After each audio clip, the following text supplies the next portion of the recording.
So, oversight Democrats just released new documents revealing that Steve Bannon, Peter Thiel, and Elon Musk, oh no, they're all in the Epstein files, and he visited the island? Wah, wah, wah, wah. So, I mentioned this before, but I didn't think that Elon would be the type of dude who'd also be in the fucking Epstein files, who would be on the fucking island. I guess, like, Epstein also wanted to talk with, like, tech bro fascist dipshits as well. And we all know why Steve Bannon is there. He's a big political power player. I mean, the main reason, let's be honest here, that Gamergate is even a fucking thing is because of Steve Bannon specifically. He's the one who helped basically catalyze that stupid harassment campaign, like, to be quite honest. Peter Thiel, I mean, like, listen, just take a look at Peter Thiel. Alright? Dude is fucking weird. Like, he is not human. He is like, he's like a lizard person. If you've ever seen this man speak, like, bro is weird. He is a fucking big fucking weirdo. Look at this man. Look at this man. What the fuck is this? Like, what is that? What is going on with his face? It looks like fucking clay, bro. Like, what's going on with our man here? Like, he bought New Zealand citizenship. I wonder why Peter Thiel bought New Zealand citizenship. It couldn't be any particular reasoning. Of course, we all know, like, these people. I'm surprised that they had, like, inroads with, like, a giant fucking pedophile. Oh, the pedophile of our time, a fucking Jeffrey Epstein. Very cool. What do we have here? What is this? So there's Prince Andrew, Hyperion Air Inc. Passenger Manifesto, I suppose, and well, Prince Andrew was there. We all know that Prince Andrew was on the island and a fucking diddled kids based off of the testimony from Virginia Guffrey. So that's cool, great, fantastic. We had that information before already. What's this? 8 a.m. breakfast with Reed Weingarten. 12 p.m. lunch. Well, there's Peter Thiel. It's funny. Is this like Jeffrey Epstein's fucking schedules or some shit? That's so fucking weird, dude. Like, it's always just like talking with like a bunch of weirdo fucking socialite activity, okay? It's like, alright, well, let's gather together all the pedophiles, all the weirdos, all the sycophants, all the fucking weird freaks, and let's just play nice with each other, and then, like, I don't know, diddle kids on the side or some shit, because again, like, well, let's not forget, these people are all child diddlers, okay? They all associate with Jeffrey Epstein, so, I mean, you can definitely come up with the assumption that, did they visit the island? Probably. I have no reason to assume that they didn't. Like, again, Jeffrey Epstein's whole purpose, let's not ever forget, is as a, well, information broker. He's meant to just have a bunch of information on there in, like, this, like, sick, twisted, perverted way that, like, billionaires sort of show solidarity with one another is through, I guess, well, basically having a bunch of blackmail material on one another, so that in case one of them steps out of line, well, they can just release all the fucking Epstein tapes and shit like that, or, like, whatever. It doesn't matter. Like, it can be Epstein tapes, it can be, like, the CIA getting them or some shit. Yeah, whatever. It's all, like, a sort of, like, a power play, maintenance of hierarchy and control kind of a deal. Tentative breakfast. Party with, of course, Bill Gates. We know that he was on the fucking island. Elon Musk to island December 6th. Is it still happening? Or is this still happening? Now, which island did Elon go on? I mean, we know that I think Jeffrey Epstein owned 2 different islands, I think, right? So we all know about the famous one, Little St. James. That's where the child diddling happened. And then there's another one. He had 2 islands besides Child Diddler Island. I think it's possible to say that maybe Epstein and our boy Elon might have had done some sussy things with kids. I mean, listen, it run in the family a lot of, like, weird sussy shit. His fucking, I think his father married his fucking stepdaughter, which is, of course, really, really fucking weird. Of course, that being Elon Musk. Elon Musk is, like, an ostensible fucking weirdo, so it wouldn't really surprise me that he probably did go on the fucking island. I'm just surprised that he did get the fucking invite, dude. Like, if you've seen anything, like, about Elon Musk, like, you know that he's a fucking weirdo. Like, socially speaking, he's very awkward. He's super soy, extremely fucking Reddit. And it's just like, he's just like it's like, brother, ew, brother, ew, brother, ew. It's like you don't like want to look at him or like have anything to do with him. What is this? There's also some other shit here. Now, yeah, there's a 7 a.m. lunch also with a breakfast with Steve Bannon. Imagine having a fucking 7 a.m. breakfast with fucking Steve Bannon, and then another one with like some other evil fucking probable billionaire. Who's I'm just curious. Who's Reed Weingarten? I'm just a little curious. Who's this? Nation's top white-collar criminal defense lawyers. Oh, he's a criminal defense lawyer who defends corporations. Very, very cool. Yeah, this guy definitely certainly probably is not a fucking weirdo whatsoever. Okay, just evil people. And yeah, this is all fucking shit that we've seen already. Very, very cool. And yeah, Jeffrey Epstein, dude, with Elon Musk. I'm very surprised by this. I'll be quite honest. That Jeffrey Epstein also fucking invited Elon to the island. I didn't think he would invite Elon to the island. He doesn't seem like island material because he's just like I said before, he's like a fucking weirdo. Probably not very interesting to interact with. But more importantly, we had the Arizona 7th, and there's a reason why I'm bringing this up. Arizona 7th District, Congressional District, special election. This is now concluded, and Adlita Grijalva, aka Raul Grijalva's daughter, is the one who won this seat. And yeah, I believe she's like a pretty solid, pretty decently progressive. Raul Grijalva was also pretty decent. I believe that Raul Grijalva also died, right? He was a progressive Democrat. Obviously, the GOP's whoever the fuck got trounced. I know that. I know the other person I think that Adlita went up against was, I think, some Kamala Harris like acolyte Zoomer and some other fucking shitters in the primary, because this is a Arizona 7th is a pretty solid blue district. It's a very blue district, and like it was more or less guaranteed that a fucking Democrat was probably going to win. I don't know, like political dynasty kind of a deal. It's whatever. I mean, it's a decisive one. It's very good. I mean, it was more than likely a Democrat was always going to fucking win because of how much people fucking hate Republicans. But more importantly, it's all about this. There's a reason why it's important that she won, because now the discharge petition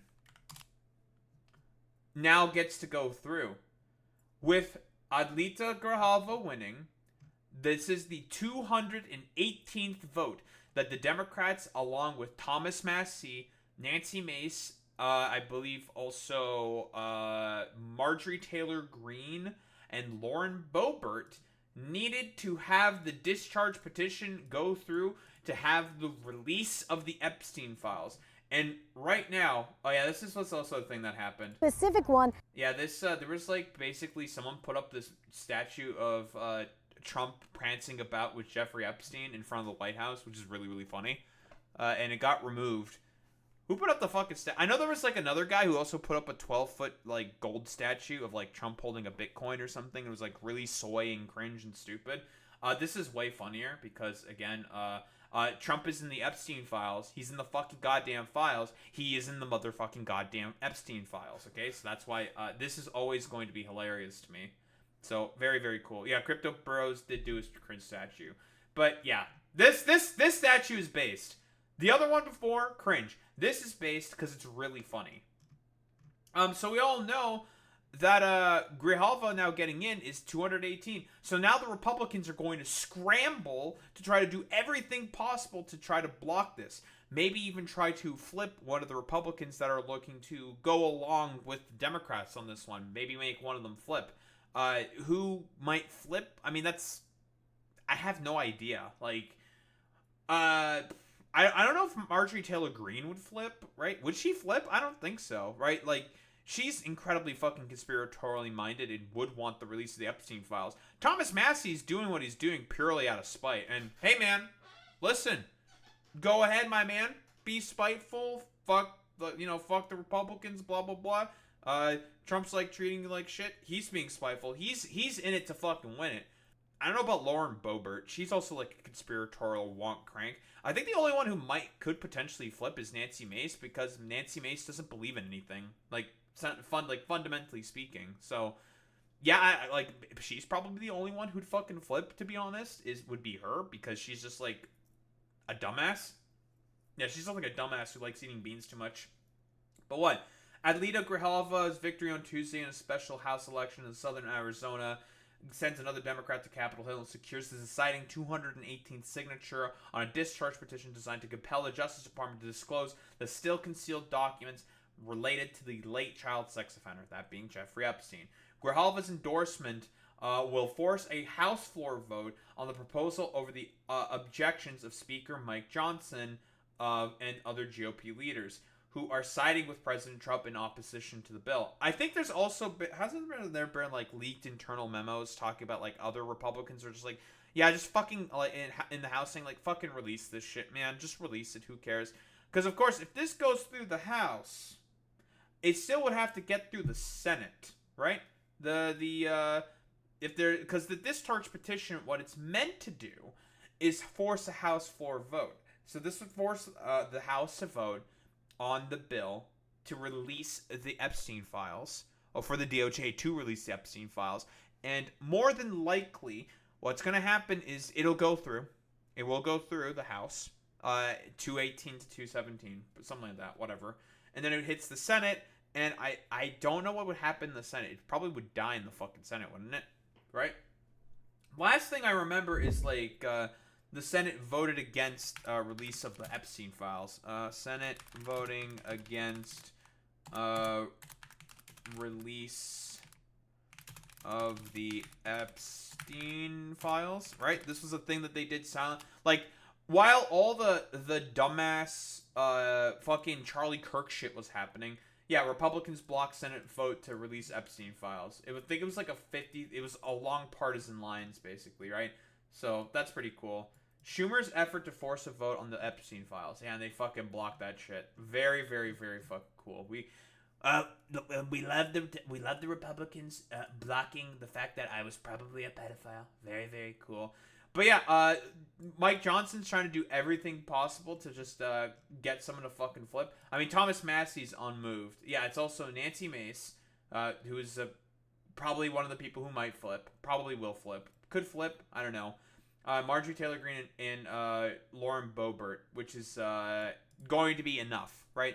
With Grijalva getting into office, and then she will more than likely sign the fucking petition, and there will be a vote, like guaranteed. So yeah, we all know about the really sussy shit that happened with Trump and fucking Epstein, and now I guess we can throw in Elon Musk, obviously, in there as well. We already knew about... Oh, and Peter Thiel, by the way.